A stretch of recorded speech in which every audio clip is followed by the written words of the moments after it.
April 3, 1837, Dear Diary, today marks my 17th year in this world, and yet it feels as though I have lived many lifetimes. The sky was clear and the air crisp, typical for early spring in our small New England town.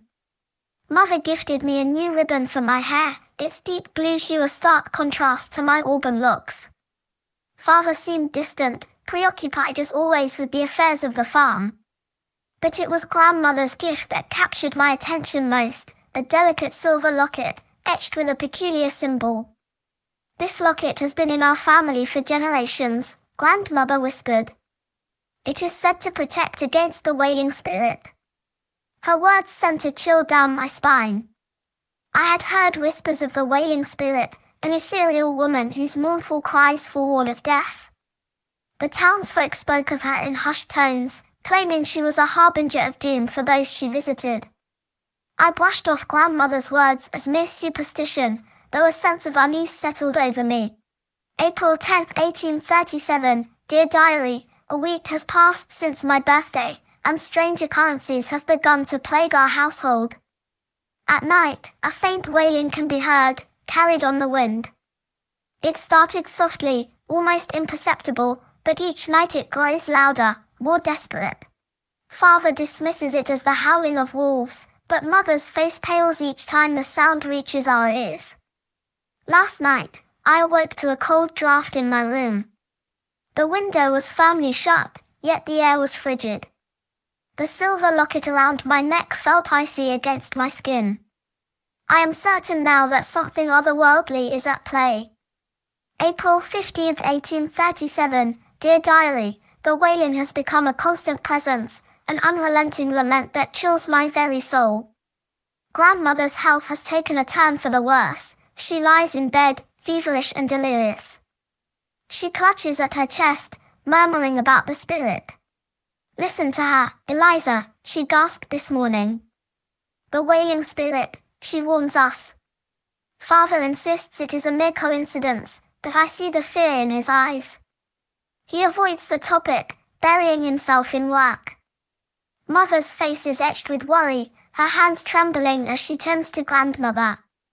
April 18, 1837, Dear Diary, I saw her. Last night, as the moon cast its silver glow upon our land, I saw the Wailing Spirit.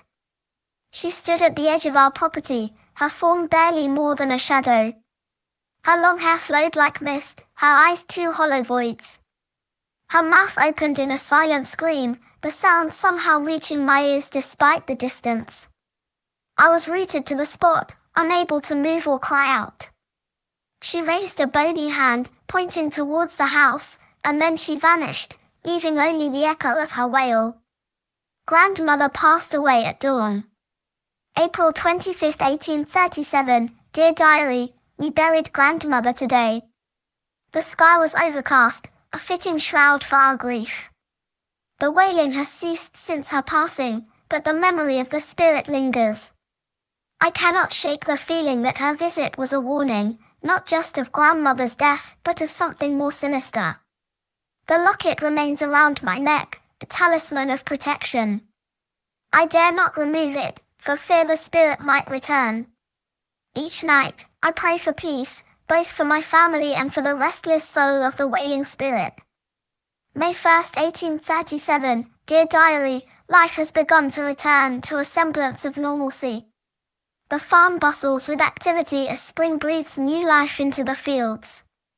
Yet, I remain vigilant, ever watchful for signs of the Wailing Spirit's return. I have taken to reading about local folklore, seeking answers to the mystery of the spirit.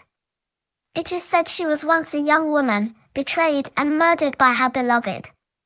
Her soul, consumed by sorrow and vengeance, roams the earth, warning families of impending death in hopes of preventing others from meeting her tragic fate. I wonder if, perhaps, she seeks not only to warn but to find peace. Maybe her wails are cries for help, for someone to release her from her torment.